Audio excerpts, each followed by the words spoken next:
Nouveau chapitre de One Punch Man aujourd'hui, il conclut l'arc d'Amai Mask une bonne fois pour toutes et il marque également le début du nouvel arc des néo-héros. J'y reviendrai à la fin, il y a déjà eu quelques chapitres sur les néo-héros. Ce chapitre est un tout petit peu plus long que d'habitude, 20 pages. C'est pour conclure une bonne fois pour toutes avec la transformation en monstre d'Amai Mask et tout ce que pensent les classes S ainsi que les néo-héros de cette situation. On commence avec ce chapitre avec Saitama qui dit en fait t'es vraiment cool Amai Mask. Au début je me disais mais qu'est-ce qu'il me raconte ce type, je comprends rien. Et Amai Mask lui répond c'est ta chance, si tu m'élimines maintenant, tu vas devenir célèbre du jour au lendemain. On rappelle, Amai Mask qui veut faire de Saitama le héros ultime, le plus grand héros de tous les temps, le symbole, bref. Il dit regarde-moi bien, c'est trop tard pour moi, de toute façon je suis foutu, ma carrière est fichue, alors s'il te plaît, achève-moi. Saitama il lève le poing, mais il le tape gentiment et il lui dit c'est à partir de maintenant que ça va être intéressant. À partir d'aujourd'hui, eh ben écoute, tu vas vivre comme ça. C'est ce que tu es. Donc va falloir faire avec mon gars. Soit tu assumes le fait d'être un monstre, soit eh ben il n'y a pas d'autre option en fait. C'est ça ou rien, d'après Saitama. Les gens le voient comme un monstre, mais je pense qu'il va falloir qu'ils apprennent à vivre avec ça. Sauf que Amai Mask, il s'énerve un petit peu, il veut arracher la tête de Saitama, il lui dit qu'est-ce que t'en penses, regarde, je suis devenu vachement fort maintenant que je suis un monstre, alors qu'est-ce que tu vas faire? Il veut vraiment que Saitama le bute, mais il lui dit accroche-toi bien, ça va secouer, et sans plus attendre, en fait, il s'envole, il fait un super saut, et tous les deux s'envolent, on ne sait pas où, probablement à l'abri des regards, et que Amai Mask soit tranquille un petit moment. Et en plein vol, il lui dit si tu veux devenir un héros idéal, bah t'as qu'à le devenir toi-même. Genos regarde dans le ciel et il voit Amai Mask accroché à Saitama en train de s'envoler, du coup je ne sais pas où. Et très intéressant, sur cette page on voit la lune. Vous savez maintenant, la lune elle est associée à God, mais à chaque fois qu'on voit la lune, en général c'est pour signifier quelque chose. Il y a peut-être un détail qui m'échappe dans cette page, peut-être que je vais chercher trop loin tout simplement. Peut-être que Amai Mask est relié à God indirectement, puisque la source des monstres c'est potentiellement God, on sait pas trop. Vu que là on voit qu'une demi-lune, je me dis peut-être que Amai Mask c'est la même chose pour lui, c'est un demi-monstre et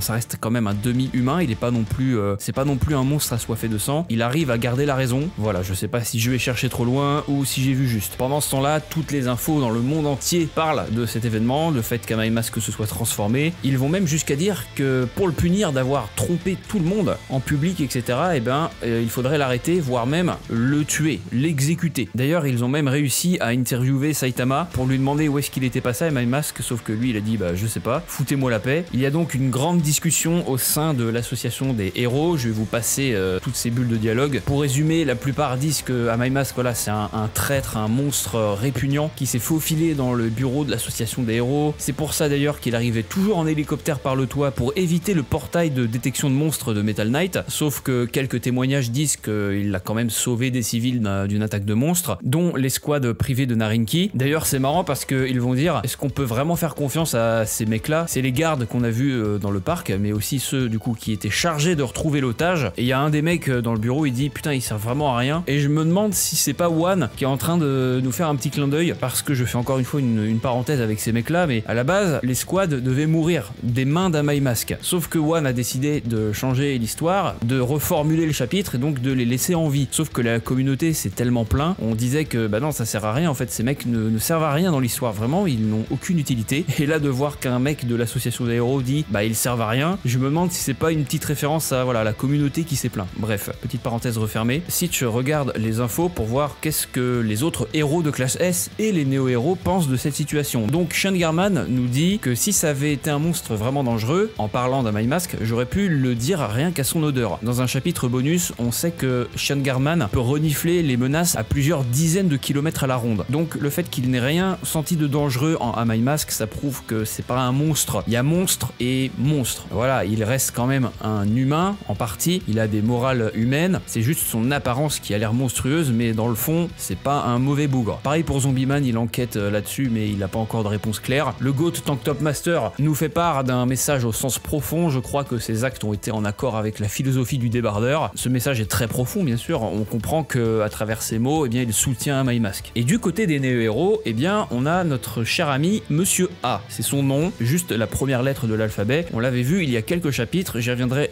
dans un instant. D'ailleurs, il a eu droit à un relooking, il s'est teint les cheveux, j'ai l'impression, et on peut voir qu'il a une arme derrière son dos, c'est une espèce de faux. Ce mec-là, c'est un tueur, je crois, de base. Donc bref, il dit que l'association des héros, c'est un peu des incompétents, et que chez les néo-héros, ça serait jamais arrivé une telle chose, donc voilà, il sauce bien comme il faut les néo-héros pour que plus de gens les rejoignent. Et on termine ce chapitre avec une petite interview de Metal Bat qui dit que Amai Mask, bah au final, si t'es un vrai bonhomme, eh ben montre-toi, arrête de te planqué, puis voilà, relève-toi, montre-toi la tête haute. Tu ne pourras pas tromper les vrais héros que nous sommes. On sait que la relation Amai Mask et Metal Bat, c'est pas la meilleure. Ils ont eu quelques frictions, notamment à la fin de la saison 1, mais j'aime beaucoup le développement du personnage Metal Bat. Il a vraiment subi un très bon développement. Il se calme de plus en plus, on va dire, même si ça ne se voit pas forcément. Il reste quand même une tête brûlée, mais dans le fond, il a l'air de commencer à apprécier Amai Mask de plus en plus, même si c'est pas son pote, mais on va dire qu'il lui pardonne pour cette fois-ci. Et on termine ce chapitre avec la tour des néo-héros. Et pour revenir sur les néo-héros, si vous voulez vous remettre un peu au goût du jour, puisque là on va entamer un tout nouvel arc avec son lot de révélations, de plot twists, etc. Ça va vraiment être bien, surtout avec ce qui se passe dans le webcomic en ce moment, c'est une pure dinguerie. Ça sera peut-être pas aussi chargé en action que l'arc de l'association des monstres, mais vous allez être servi niveau révélation, croyez-moi. Donc si vous voulez vous remettre rapidement au goût du jour, vous pouvez regarder cette vidéo là où je résume les chapitres avec l'introduction des néo-héros. Je mettrai le lien en description, ou alors vous pouvez tout simplement regarder toutes les vidéos de toutes les reviews de ces chapitres là que j'ai fait il y a déjà un petit moment avant le redraw de l'arc des ninjas. Merci d'avoir regardé et on se donne rendez-vous dimanche dans la soirée pour la réaction de l'épisode 5 de la saison 3 de One Punch Man. Si cet épisode est bien réalisé, c'est très bon signe pour la suite de cette saison. Dans le cas contraire, si l'animation est très médiocre, je pense que malheureusement la saison sera cooked et il n'y a plus d'espoir. Bref, merci d'avoir regardé, ciao.